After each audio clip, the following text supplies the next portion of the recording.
The secret I thought would destroy my marriage. The message arrived at 11:47 p.m. Claire, you need to know what your husband has been hiding.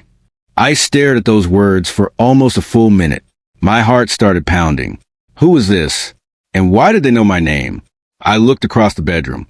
Daniel was asleep beside me, breathing peacefully as if nothing in the world was wrong. For a moment, I thought about waking him. Instead, I opened the message. There was a photograph attached. My hands began to shake. It was Daniel, and he wasn't alone. But the truth behind that photograph was nothing like what I expected. My name is Claire. I'm 39 years old, and for most of my marriage, I believed I was the woman who had everything. A loving husband, 2 children, a beautiful home, financial stability. But there was one thing nobody could see. I was lonely. Daniel wasn't a cruel man. That almost made things harder. He worked constantly. He paid the bills. He provided for our family. But somewhere between raising children, managing the house, and surviving years of routine, something between us had disappeared. We stopped laughing together, stopped talking about our dreams, stopped asking each other the simple question, "How are you?" Eventually, we became 2 people sharing the same house. Then Ryan arrived. He was 26 and had been hired to help renovate our old garage. At first, he was just another worker. Quiet, polite, professional. But Ryan noticed things Daniel no longer noticed. One afternoon, I was struggling to carry a box. Ryan immediately took it from me. "You're going to hurt your back." "I've handled worse." He smiled. That's what people say when they're used to doing everything alone. I froze. He didn't know how accurate those words were.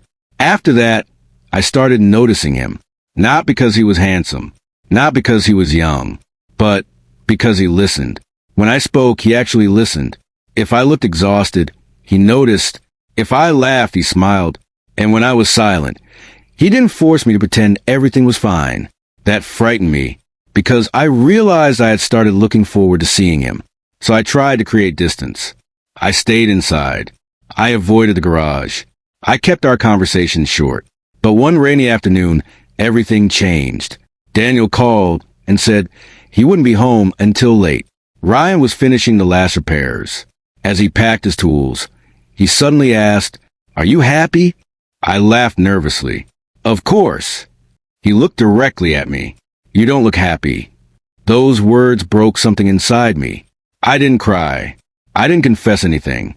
I simply said, "I think I've forgotten what happy feels like." Ryan was silent for a moment. Then he said something I never expected. "Then don't look for happiness in the wrong place." He left, and I stood there alone, wondering if he had understood exactly what was happening inside me. That night, I finally confronted Daniel. "We need to talk." He looked exhausted. "About what?" "About us." For the first time in years, I told him everything. Not about Ryan. Not yet. I told him about the loneliness, about feeling invisible, about becoming someone who smiled for everyone while quietly falling apart inside. Daniel stared at the floor. Then he whispered, "I thought you were happy." I almost laughed. "That's the problem, Daniel. You never asked." He looked devastated. And for the first time, I saw something in his eyes that I hadn't seen for years. Fear. Fear of losing me. We talked until nearly sunrise. Then something unexpected happened. Daniel reached for my hand. "I don't want to lose you." I wanted to believe him. I really did. For the next few weeks, things slowly changed. He came home earlier. We ate dinner together. We started talking again. And Ryan finished the renovation and disappeared from our lives. I thought the danger had passed. Then came the message. "Claire, you need to know what your husband has been hiding." The photograph showed Daniel standing outside a small apartment building, and beside him was a woman. I couldn't see her face clearly. My stomach dropped. Had Daniel been hiding another relationship? Was that why he'd suddenly changed? I spent the entire night staring at the photograph. The next morning, I confronted him. I placed my phone on the kitchen table. "Who is she?" Daniel looked at the photograph. His face went completely pale. For several seconds, he said nothing. Then he sat down. "Claire, tell me the truth." He rubbed his hands over his face. She asked me to meet her. Who? He looked at me. Ryan's mother. I stared at him. What? Daniel took a deep breath. She contacted me weeks ago. My mind was racing. Why? He reached into his desk drawer and pulled out an envelope. Inside were several documents. Then he said the words that changed everything. Ryan wasn't just working on our garage. I stared at him. What are you talking about? Daniel looked toward the window. The company that hired him was investigating a series of thefts from renovation projects. My blood ran cold. And Ryan wasn't stealing anything. Then what? Daniel handed me another photograph. It showed our garage. And hidden inside one of the walls was a small recording device. I couldn't breathe.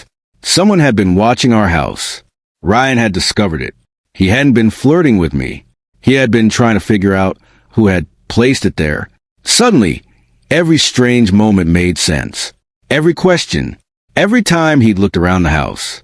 Every time he'd asked whether Daniel was home. I had misunderstood everything. Then Daniel told me the final part. Ryan's mother was the one who sent you the message. Why? Because she thought you were involved. I felt sick. Why would she think that? Daniel looked at me. Because someone used your name to rent the apartment where the stolen equipment was being stored. I couldn't speak. Someone had used my identity. Someone had been setting me up, and the person I had almost blamed for destroying my marriage had actually been trying to protect us. I looked at Daniel. Why didn't you tell me? He lowered his eyes. Because I was afraid. Of what? That if I told you everything, you'd realize how little attention I'd been paying to what was happening around us. His voice cracked, and I was afraid you'd realize you deserved someone better. I sat there in silence. The secret I thought would destroy my marriage had done something completely different. It had forced us to finally see the truth. Our marriage wasn't broken because another man had entered our lives. It was broken because we had stopped paying attention to each other. Ryan left town a few days later. I never saw him again, but I'll never forget the lesson he unknowingly taught me. Sometimes the person you think is dangerous isn't a danger at all. Sometimes the real threat is the silence you've allowed to grow inside your own home. And sometimes the person sleeping beside you isn't hiding another love story. They're hiding a fear, a mistake, a truth they don't know how to say. That night, Daniel and I sat together on the porch. For the first time in years, there was no television, no phones, no distractions, just two people looking at each other. And Daniel asked me the question he should have asked years earlier. Claire, are you happy now? I took his hand, and I answered honestly, I don't know yet. Then I smiled. But for the first time in a long time, I think we have a chance to find out.